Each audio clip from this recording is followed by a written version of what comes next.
having been abroad for so many years, all we wanted to do is really be together and live the good life. Yeah, we moved around a lot, and something was important when we settled down was to be together as a family.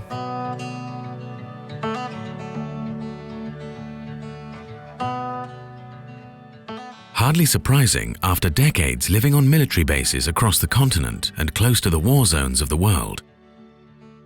Ian and Charlotte were longing to settle down.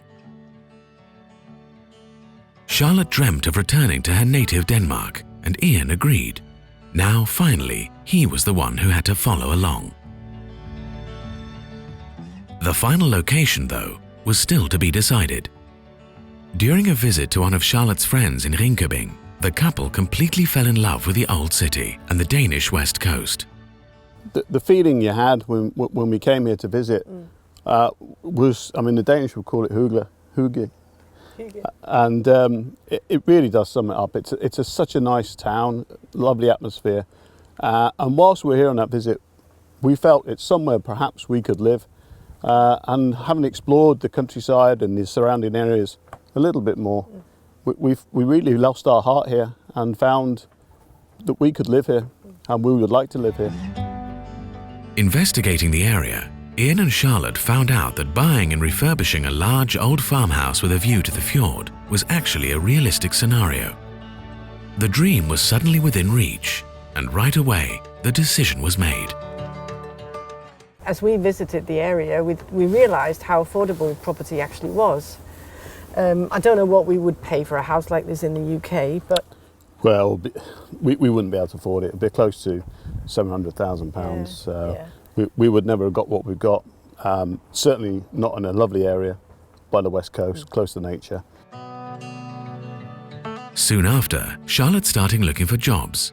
She straight away got a job in the tourist industry, and today is working as a secretary for the mayor and the municipal director of Ringkøbing-Skjern.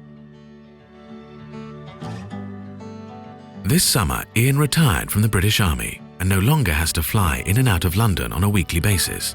He has just started working as a project training leader for the wind turbine manufacturer Vestas.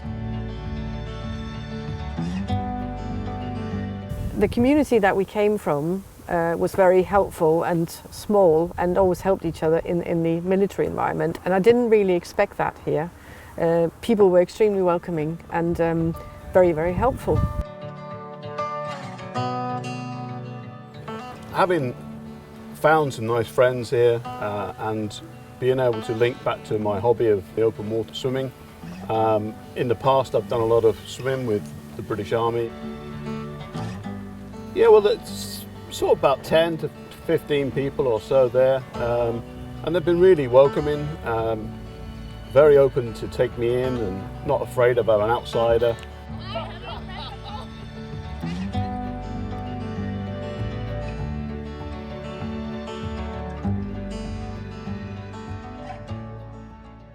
Clearly, it's very important to be able to speak and understand the language in the country you're living. That's something we found out from all the areas that we travelled around the world.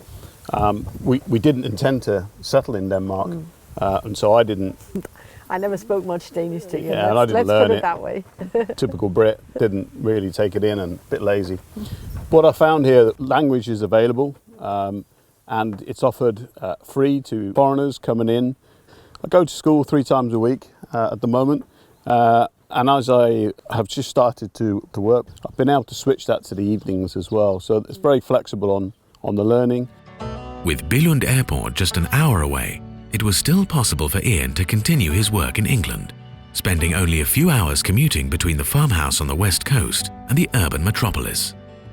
For example, I could leave here on a Monday morning, from here 8 o'clock in the morning, and be in the office in London at 1 o'clock in the afternoon. Yeah, and the good thing was I didn't have to take him because the hire cars were quite cheap when you come as a foreigner.